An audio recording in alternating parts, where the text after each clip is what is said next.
Land bill, भूमि अधिग्रहण bill का जो आंदोलन था वो मेरे द्वारा शुरू किया गया था नोएडा में 2007 में, और 37 किसानों की हत्या गौतम बुद्ध नगर में हुई थी उस समय। लेकिन एक जिले की आवाज इतनी बुलंद थी कि भारत सरकार को भूमि अधिग्रहण 1860 का जो बनाया हुआ था अंग्रेजों का वो वापस लेना पड़ा, क्योंकि वो भूमि ऐसी भूमि है जहां शहीद भगत सिंह ने हमारे घर से पार्लियामेंट में बम फेंके थे। नलगढ़ाई गांव है हमारे साथ वाला, वहां रहते थे शहीद भगत सिंह। जुनून है उन लोगों में अपनी आवाज उठाने का। मैं आप लोगों से ये कहने के लिए आया हूं आपके बीच में, आज ये देश की लड़ाई है, देश के पुत्र की लड़ाई है, धरती पुत्र की लड़ाई है, किसान की लड़ाई है, हर मजलूम की लड़ाई है, हर गरीब की लड़ाई है, ये देश के सम्मान की लड़ाई है, ये किसान जात की लड़ाई नहीं है, सभी धर्मों की एकता की लड़ाई है। इस लड़ाई को हमें एनी हाउ किसी भी कंडीशन में जीतना है। आज ये कहते हैं किसानों की आय दोगुनी कर देंगे। मैं कहना चाहता हूं आप लोगों के माध्यम में बहुत सारे सबूत प्रूफ है, आज तक इन्होंने जो भी किया उसका उल्टा हुआ है देश में। कुछ भी दुगना नहीं हो सकता, 1.5 गुना नहीं हो सकता। सिर्फ महंगाई दुगनी, तिगनी, चौगुनी, 10 गुनी और 100 गुनी इस देश में इनके आने के बाद बढ़ी है। किसानों का अपमान हुआ है, लेकिन किसानों ने कसम खाई है इस अपमान का बदला लेंगे। और 5 राज्यों में भी चुनाव है, 5 राज्यों में इन्हें मुंह की खानी पड़ेगी कि किसानों की एकता का आपके सामने 5 मई को रिजल्ट भी आ जाएगा। क्यों? इन्होंने सबसे पहले काम किया देश में भारत सरकार बनने के बाद शिक्षा पूरी दुनिया में फ्री दी जाती है। शिक्षा में 18% GST पूरी दुनिया में भारत में लगाया गया। कृषि के जितने उपकरण हैं 18 से लेकर 28%, खाद में भी 5% GST लगाई गई। ये दुनिया का पहला देश है, जबकि वहां सब्सिडी मिलती है, कृषि खेती करने वालों को मानदेय दिया जाता है, लेकिन 28% तक इन्होंने कृषि के उपकरणों में टैक्स लगा दिया। जितनी भी चीज देश में प्रोटेक्शन है, सबको अपना भाव तय करने का राइट है इस देश में। चाहे कोई कुछ भी बनाए, टूथपेस्ट का बोतल बनाए, कोलगेट बनाए, एनीथिंग एल्स, कोई भी अपनी वस्तु जो आदमी उत्पाद करता है उसका भाव खुद तय करता है। जो MSP की बात की जा रही है आज, तो तीनों बिलों को वापस लेने की लड़ाई है, किसान के सम्मान की लड़ाई है, देश के किसान की लड़ाई नहीं, पूरे देश के हिंदुस्तान की जो आज लड़ाई है वो सिर्फ अपने अधिकार की लड़ाई है। आज बेरोजगारी की लड़ाई है, आज मान सम्मान, बेटियों के सम्मान की लड़ाई है।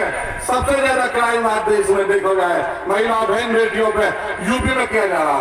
कंप्लेंट करता कि पिताजी की हत्या की जा रही है, अभी आपके सामने देख रहे हैं आप। इतना क्राइम वगैरह बढ़ चुका है क्या उसकी कोई सीमा नहीं है। अब NCR में क्राइम रिकॉर्ड ब्यूरो ने आंकड़े दिखाने बंद कर दिए क्राइम के भारत में, इतनी तेजी से क्राइम बढ़ गया है। तो इस लड़ाई को हम जो आप दोनों मिलकर लड़ेंगे। हम दिल्ली के सभी बॉर्डरों पर बैठे हुए आज 101 दिन हो गया, पूरे देश में घूम घूम के आप लोगों की लड़ाई लड़ रहे, किसान की लड़ाई लड़ रहे हैं। मैं भी एक किसान का बेटा हूँ। मेरे परदादा सुभाष चंद्र बोस जी के सुरक्षा अधिकारी थे, उधम सिंह यादव। अब 14 साल उन्होंने बर्मा की जेल काटी थी। सुभाष चंद्र बोस इंडिया से बाहर ले आए गए थे, तो 14 साल बाद पता लगा था कि मेरे दादा जिंदे हैं। 5 परदादाओं को हमारे अंग्रेजों ने एक साथ फांसी दी है। हमने उस देश पे खून दिया है अपना। तो आज किसान के आजादी की लड़ाई में हमें खून देना पड़े तो हम पीछे नहीं हटेंगे। हाथ उठा के आप कसम खाइए किसान के सम्मान के लिए आप सब लोग खून देने के लिए तैयार है क्या? ये हमारी पीढ़ियों की लड़ाई है। ये लड़ाई हमने नहीं जीती तो हमारी पीढ़ियां, युवा ये नष्ट हो जाएंगे। सारा अधिकार छीन लिया है। आज देश का 67% युवा, लगभग 47 करोड़ युवा भारत का रोजगार मंत्रालय में एम्प्लॉयमेंट में नाम दर्ज है। कितनी बड़ी विडंबना है इस प्रजातंत्र में। तो हमें अपनी हर बात को मानने के लिए एकता बनाए रखना बहुत जरूरी है। आज ये किसानों को खालिस्तान के नाम पर, पाकिस्तान के नाम पर, राम मंदिर के नाम पर, गुरुद्वारे के नाम पर, मस्जिद के नाम पर बांटने की पुरजोर कोशिश में लगे हुए हैं। लेकिन हमें बटना नहीं है, अपनी एकता का शुद्ध बुद्धि से इस समय का परिचय देना है। झुकना नहीं है, हम टूट जाएंगे लेकिन झुकेंगे नहीं। ये हमें एक प्रण लेना है, इस लड़ाई का अंजाम तक ले जाना है और लड़ाई को जीतना है। मुझे विश्वास है हम ये लड़ाई जीतेंगे, क्योंकि ये लड़ाई 24 घंटे की लड़ाई है, हर हिंदुस्तानी की लड़ाई है। जम्मू कश्मीर से लेकर कन्याकुमारी तक लड़ाई है। अभी आपने देखा था एक लड़की थी 22 साल की, दिशा रवि, उसने सोशल कंपेनिंग में अपना सहयोग किया किसानों का, तो उसे इतने लेन देन बताए, इतने झूठे केस लगाए गए सोशल मीडिया पे, जिसको दिल्ली की पटियाला जुडिशल कोर्ट ने 22 जज बरी कर दिया, जमानत दे दी। अभी ये जो सोशल मीडिया की बात आप कर रहे हैं, सोशल मीडिया तो किसानों की आवाज, राष्ट्रीय मीडिया में आपकी आवाज को नहीं उठाया जाता है। सोशल मीडिया को खत्म करने के लिए अभी कुछ एक्ट बना दिए, कुछ बिल बना दिए, अब 1-2 महीना में इसको बंद करने की साजिश रची जा रही है। देश का चौथा स्तंभ भी खत्म करने का षड्यंत्र रचा जा रहा है, उसके खिलाफ भी हमें आवाज उठानी होगी। इस देश का युवा इतना कमजोर नहीं है, अपने अधिकारों को ऐसी छीनने देगा। आजादी की लड़ाई लड़ी है हमने, देश को बचाने की लड़ाई लड़ी है, सभी धर्म जातियों ने एक साथ लड़ाई लड़ी है। आज ये कहते हैं देश को तोड़ते हुए किसानों ने, सरदार पटेल ने 600 रियासतें खत्म की गई थी देश की, जब इतना बड़ा अखंड भारत बना था। और आज ये अखंड भारत है, रहेगा, हमेशा रहेगा। ये हमारे देश के किसानों का प्रण है, नौजवानों का प्रण है, तो ये साथियों का प्रण है। देश इतना कमजोर नहीं है, कोई भी आए 2 आदमी लेके आ जाए, 2 अपने लेके आ जाए उद्योगपति, तो दुनिया में दिन रात उनकी आमदनी दुगनी तिगनी चौगनी बढ़ती जा रही है। Day by day share market की दर बढ़ती जा रही है। वो क्यों बढ़ रही है? वो हमारे आपके अधिकारों का हनन है। हमारे अधिकार, आपके अधिकार, हमारी संपत्ति को छीन कर उनको दिया जा रहा है, किसी लोभ से, लालच से, किसी एक्ट के संविधान के षड्यंत्र से। सारी जो कंपनियां थी PSU की, आज वो बेची जा रही है। एक एक चीज पे इनकी निगाह है बेचने के लिए।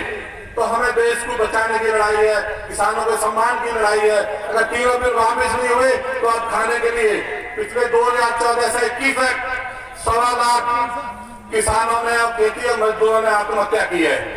तो ये करोड़ों में संख्या पहुंच जाएगी। हमें आत्महत्या होने से बचाना है। अभी आंदोलन में लगभग 250 किसानों ने आत्महत्या की है, लेकिन एक आत्महत्या पर सरकार नहीं बोली है, किसी को सम्मान की बात नहीं की है। क्यों? इनकी कैटेगरी में गरीब, किसान, मजदूर, बेसहारा लोग नहीं आते। 80% पॉपुलेशन के लिए काम नहीं करते, गिने चुने चंद लोगों के लिए सरकारें काम करती हैं। तो आज हमारी एकता उस मुकाम पे आनी चाहिए कि हम अपने देश की आजादी जो है उसे बनाए रखें, किसानों की आजादी बनाए रखें, और 3 बिल जब तक ये वापस ना लेने जो आज का मुद्दा है, तब तक हमें दिन दूनी रात चौगनी में प्रधान जी ने कहा था, हर एक आदमी को घर में सरदार पैदा करना होगा।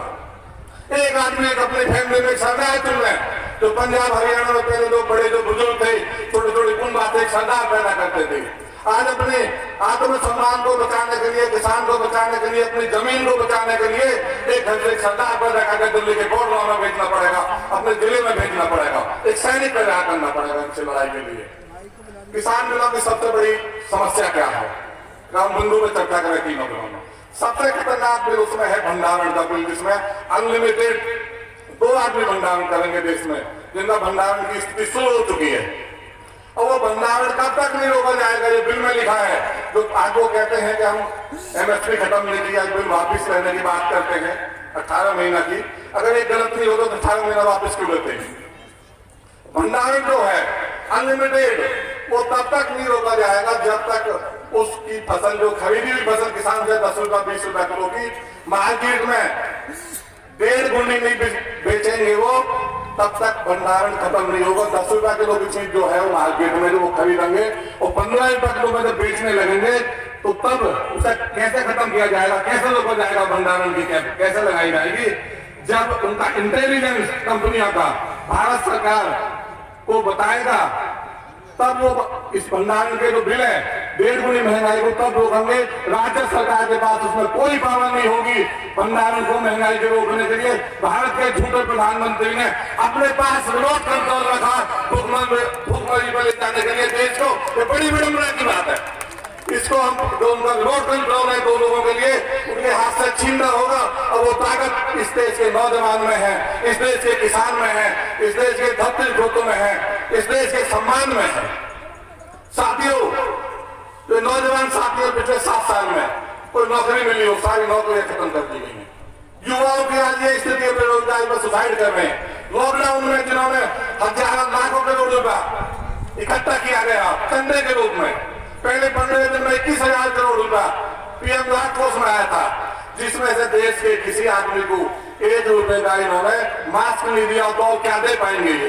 तो झूठ बोलने के सिवा बताइए, 1 रुपए का मास्क कि भारत सरकार ने, राज्य सरकार ने किसी को दिया हो तो आप बताइए। ये कुछ देने वाले नहीं है। 15 लाख रुपए की घोषणा की, अन्य घोषणा की, सारी झूठी घोषणा है। लेकिन हमें किसानों के सम्मान को बचाने के लिए, एकता बनाए रखने के लिए मैं आप सब लोगों से सहयोग चाहता हूं। और ये आंदोलन हर जिला लेवल, तहसील लेवल पे कंटिन्यू चलना चाहिए। इसी बात के साथ मैं अपनी बात समाप्त करता हूं। जय जवान, जय किसान।